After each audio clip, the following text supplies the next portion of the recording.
One thing I need to confess that the Muslims should be progressive in their approach or modern in their approach.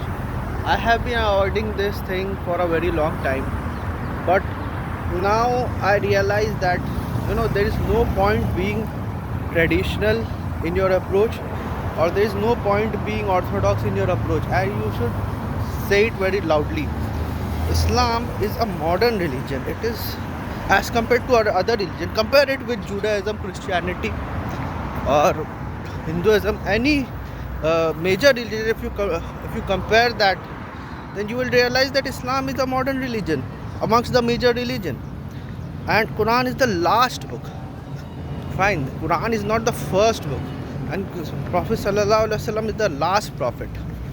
So, rather than approaching Quran in the traditional way, we should apply the Quran in the modern context, and even this application will be very temporary in nature, because even this application of Quran or Islam uh, will become traditional one day.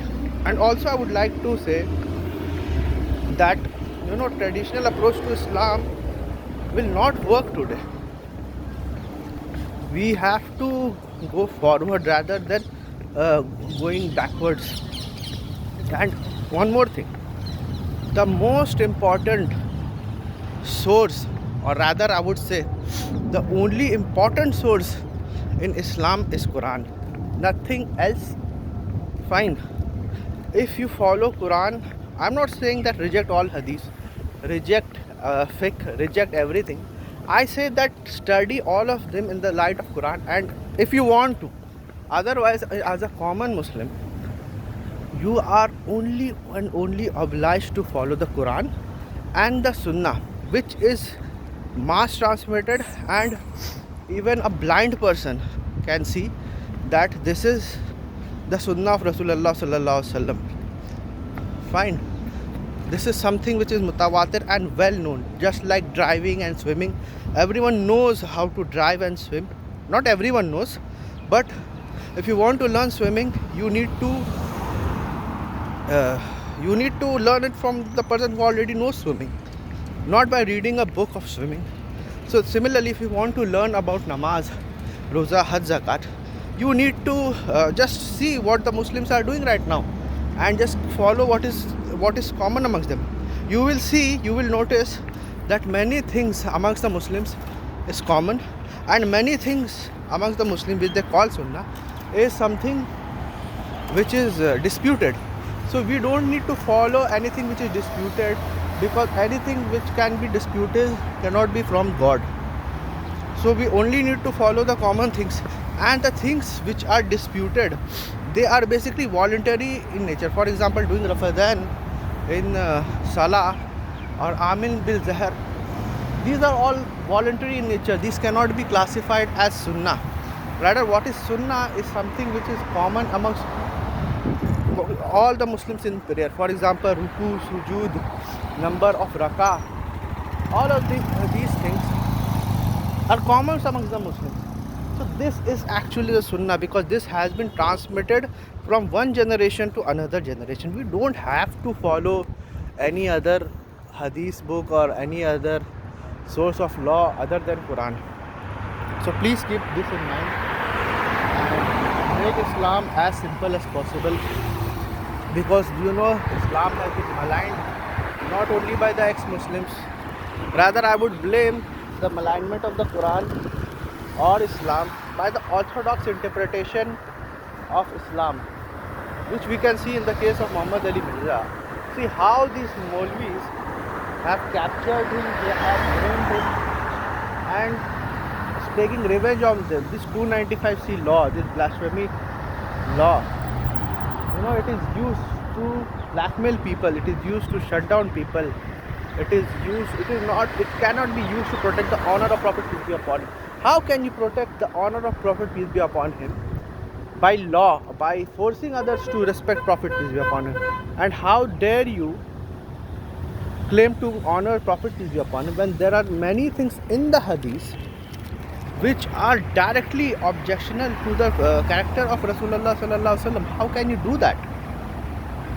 which because you need to you are actually justifying your own crimes.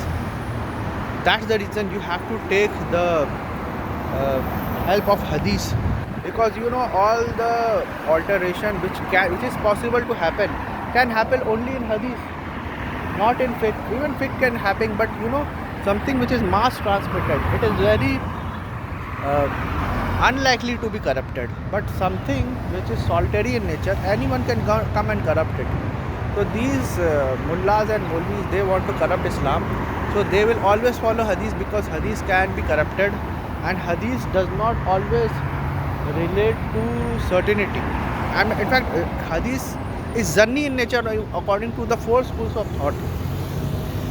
So hadith itself cannot be reliable as far as certainty is concerned. Yes, for historical purposes, or for if you want to know how did Prophet approach certain situation, or what was the personal life of Prophet, peace be upon him, or rather I would say broadly about the history of Islam, then you can surely use hadith for that. But that's not divine in nature. The only thing which is divine in nature is Quran and Sunnah. And both are transmitted by mass. How Imam Shafi said ilmul amma, and Imam Shafi said hadith is ilmul khassa. So you don't need hadith to enter Jannah, you don't need hadith to understand Islam. Rather, you need hadith to know about the history of Islam, and only if you are interested in it. If you are not interested in it, you can be like Imam Abu Hanifa. Fine, he actually, why Imam Abu Hanifa was why he was declared heretic, and why he is still controversial, because the people of narration have actually maligned him. The people of narration have made a smear campaign against him, because he was a man of reason, and before him the hadith was not something which is so widely relied upon. It is after maybe Imam Shafi or Imam Ahmad bin Hanbal that hadith become the central point of Islam.